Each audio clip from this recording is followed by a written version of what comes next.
माणूस मेला आणि घरात त्याचा फोटो आला का? ही फक्त सवय आहे का? श्रद्धा? की यामागे काहीतरी खूप खोल गूढ अर्थ लपलेला आहे? विज्ञान आणि धर्म दोघंही याबद्दल काय सांगतात? थांबा, आज आपण हे रहस्य उलगडणार आहोत. हॅलो, स्वागत आहे तुमचं धर्मकथा या चॅनलवर. आपल्या पारंपरिक रीतिरिवाजांमध्ये माणूस गेल्यावर त्याचा फोटो लावणं हा एक अपरिहार्य भाग का बनलाय? फक्त आठवणींसाठी, की हा फोटो आहे आत्म्याशी जोडणारा एक दुवा? आज आपण बघणार आहोत धर्म, मनोविज्ञान आणि विज्ञान यामागे काय सांगतात. चला सुरू करूया. हिंदू धर्मात मरणोत्तर विधी खूप महत्त्वाचे मानले जातात. पिंडदान, तर्पण यांच्यासोबतच फोटो लावण्याची प्रथा आहे. का? कारण फोटो हा त्या व्यक्तीच्या आत्म्याचं स्मरण जिवंत ठेवतो. पितृदोष टाळण्यासाठी पितरांचं स्मरण करणं गरजेचं आहे आणि फोटो हे त्याचं एक माध्यम आहे.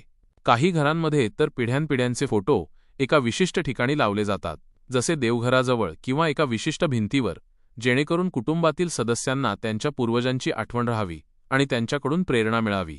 ही केवळ व्यक्तींची चित्रे नसतात, तर त्या कुटुंबाचा इतिहास आणि परंपरा यांचा भाग असतात. हे फोटो आपल्याला सांगतात की आपण एका मोठ्या परंपरेचा भाग आहोत आणि आपल्यावर आपल्या पूर्वजांचे आशीर्वाद आहेत. या फोटोंच्या माध्यमातून कुटुंबातील सदस्य त्यांच्याशी एक भावनिक आणि आध्यात्मिक संबंध जोडतात, ज्यामुळे त्यांना एक प्रकारची सुरक्षितता आणि आपलेपणाची भावना मिळते.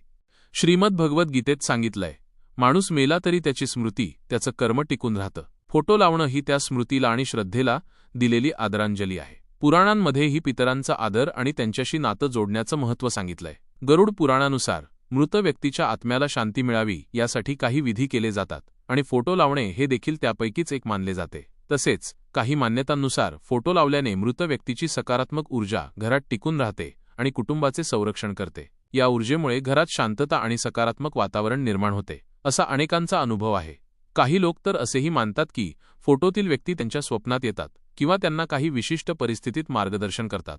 पण यात फक्त धर्मच नाही, मानसिक बाजूही आहे. माणसाच्या मेंदूला क्लोजर हवं असतं. जेव्हा आपण आपल्या प्रिय व्यक्तीचा फोटो रोज बघतो, तेव्हा आपलं दुःख हलकं होतं. तो चेहरा डोळ्यासमोर असणं आपल्याला मानसिक शांती देतं. मानसशास्त्रज्ञ म्हणतात की ही एक प्रकारची स्मृती आधारित शांतता आहे, जिथे आपण चांगल्या आठवणींमध्ये कम्फर्ट शोधतो. तो फोटो बघून आपण आपल्या भावनांना वाट मोकळी करतो आणि हळूहळू त्या दुःखावर मात करण्याचा प्रयत्न करतो. ही प्रक्रिया ग्रीफ वर्क, शोक निवारणचा एक महत्त्वाचा भाग आहे. या काळात फोटो एक आधार बनतो आणि आपल्याला हळूहळू सामान्य जीवनात परत येण्यास मदत करतो. तुम्ही कधी लक्ष दिलंय का? फोटो बघताना आपण त्या व्यक्तीशी बोलतो, त्यांच्या आठवणींना उजाळा देतो. हा आहे आपल्या मनाचा खेळ. जिथे फोटो बनतो, त्या व्यक्तीशी जोडणारा पूल.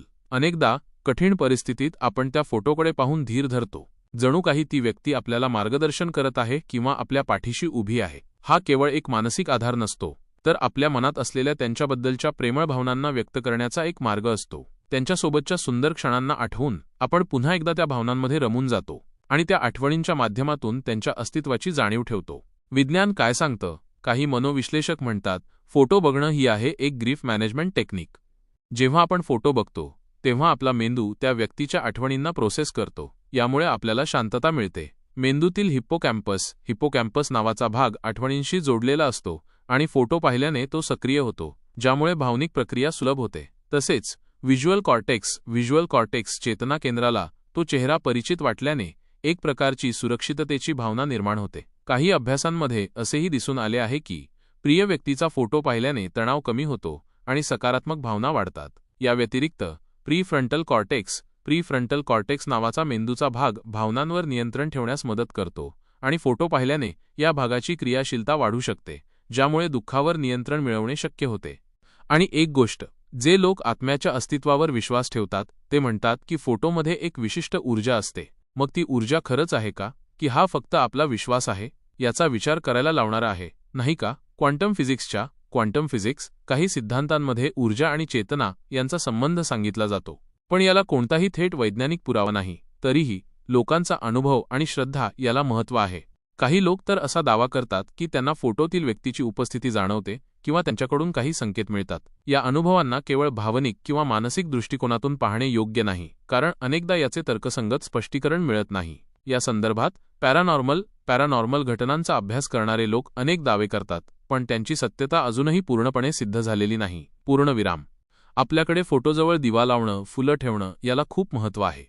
यामागे आध्यात्मिक कारण आहे. असं मानलं जातं की यामुळे त्या आत्म्याला शांती मिळते आणि सकारात्मक ऊर्जा घरात राहते. पण काही ठिकाणी फोटो लावण्याची प्रथा नाही. का?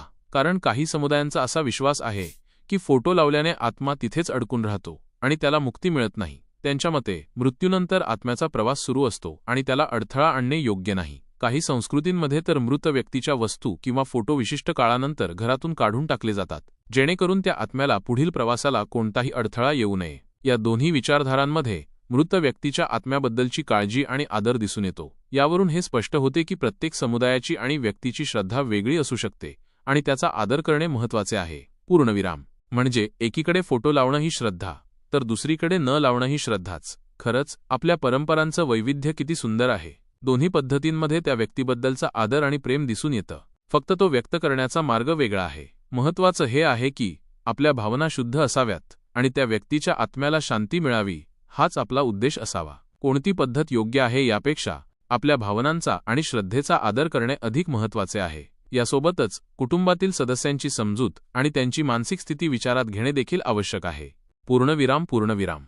आता सगळ्यात मोठा प्रश्न, आपण फोटो का लावतो? कदाचित आठवणींसाठी, कदाचित श्रद्धेसाठी. पण खरं तर तो फोटो फक्त एक फ्रेम नाही. तो आहे त्या आत्म्याशी तुमचा एक अदृश्य संवाद. तो एक माध्यम आहे ज्यामुळे तुम्ही तुमच्या भावना व्यक्त करता आणि त्यांच्या अस्तित्वाची जाणीव ठेवता. तो केवळ एक चित्र नसून तुमच्या हृदयातील खोलवरच्या भावनांचं प्रतिनिधित्व करतो. तो तुम्हाला तुमच्या भूतकाळाशी जोडून ठेवतो आणि भविष्यासाठी एक भावनिक आधार देतो. तो आपल्याला शिकवतो की प्रेम कधीच मरत नाही, ते फक्त रूप बदलते आणि त्या प्रेमाची आठवण हा फोटो आपल्या मनात कायम जिवंत ठेवतो. तो आपल्याला त्या व्यक्तीच्या शिकवणी आणि मूल्यांची आठवण करून देतो, ज्यामुळे आपण आपल्या जीवनात योग्य मार्ग निवडू शकतो. पूर्णविराम. जेव्हा तुम्ही त्या फोटोकडे बघता तेव्हा तुमच्या मनात एकच भावना येते, तू आमच्यातच आहेस. आणि कदाचित तो फोटो आहे आपल्या आणि त्या आत्म्यामधला एक पवित्र दुवा. तो भूतकाळातील सुंदर क्षणांना वर्तमानाशी जोडतो आणि भविष्यात त्यांची आठवण कायम ठेवण्याची प्रेरणा देतो. तो आपल्याला शिकवतो की जीवनात नाती किती महत्त्वाची असतात आणि त्यांचं जतन कसं करायचं. आणि त्या नात्यांची आठवण म्हणजेच हा फोटो, जो आपल्याला नेहमी त्यांच्या जवळ असल्याची भावना देतो. तुमच्या घरात असलेल्या अशा फोटोमागे तुमची काय भावना आहे? कमेंटमध्ये नक्की सांगा. आणि असंच अध्यात्म, श्रद्धा आणि रहस्यांचं गूढ उलगडायचं असेल तर धर्मकथाला सबस्क्राईब करा. बेल आयकॉन दाबा, जेणेकरून प्रत्येक नवीन व्हिडिओ तुमच्यापर्यंत पोहोचेल. पुन्हा भेटू एका नवीन गूढ कथेसह. नमस्कार.